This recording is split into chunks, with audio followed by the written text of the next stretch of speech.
Kamusta? Sunday ngayon at parati yung ginagawin and yeah. Kailangan mo bawas-bawasan. Wow, may director na ngayon mga kaibigan.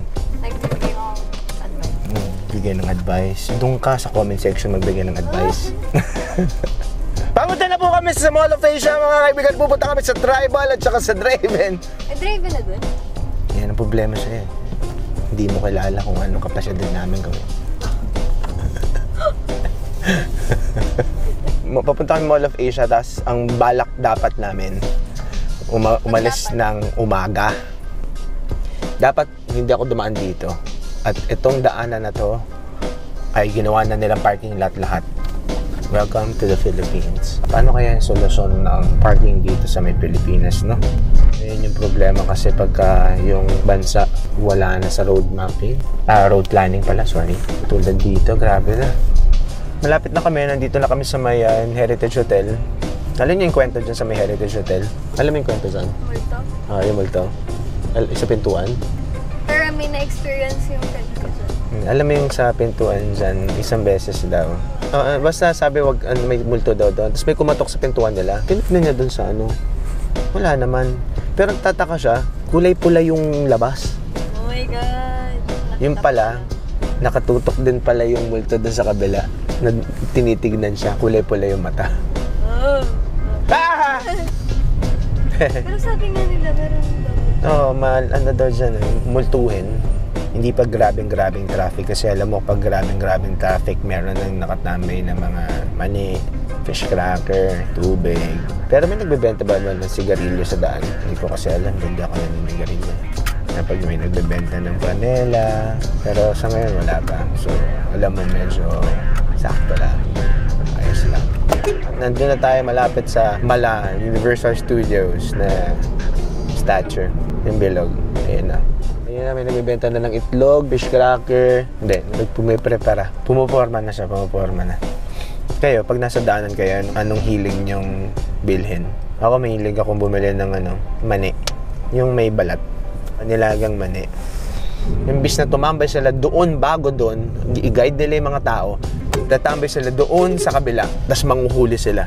So literal, yung mga taong hindi alam, lalo na wala naman signage, wala naman nakalagay na bawal dumiretso, at yung lane na yung pang U-turn, tatambay sila dun sa kabila pagkatapos na nung U-turn, tapos manghuhuli sila. Imbis na nag-guide mo yung tao, lalo na yung mga walang alam, ginawa mong violators kasi may lagay. Kasi hindi sakto ang bayad dito sa Pilipinas ng mga trabahador, mga traffic enforcers. Kasi ninanakaw nilang kaban ng bayan. Yun. Doon nagsimula lahat yun. Pero kasalanan pa din ang halos ng lahat. Ang biktima doon, yung hinuhuli nila, na lalo na yung taxpayer na nagbibigay ng saktong halaga.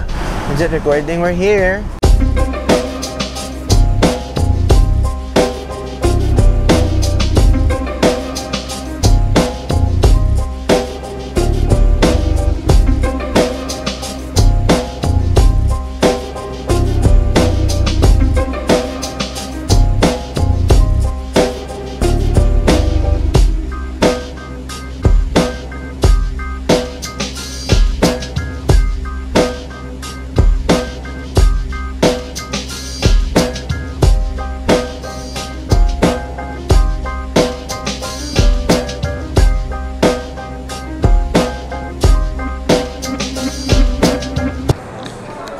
Dito tayo ngayon sa may Draven outlet dito sa may Mall of Asia. Yeah, bisita lang.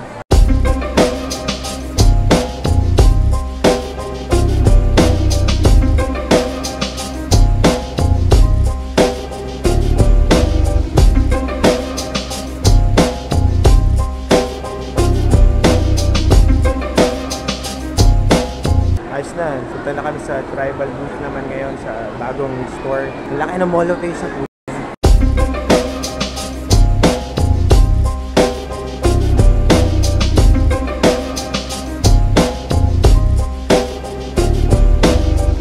Tayo ngayon sa bagong store ng Tribal gear. As you can see, fresh na fresh pa sa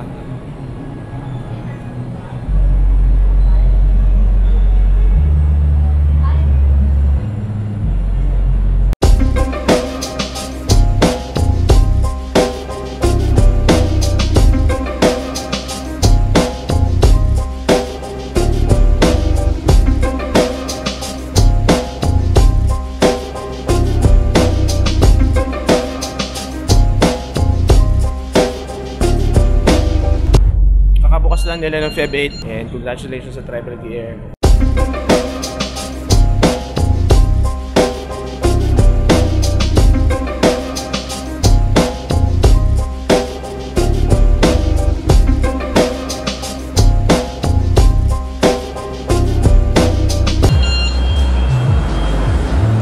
Binigay nila.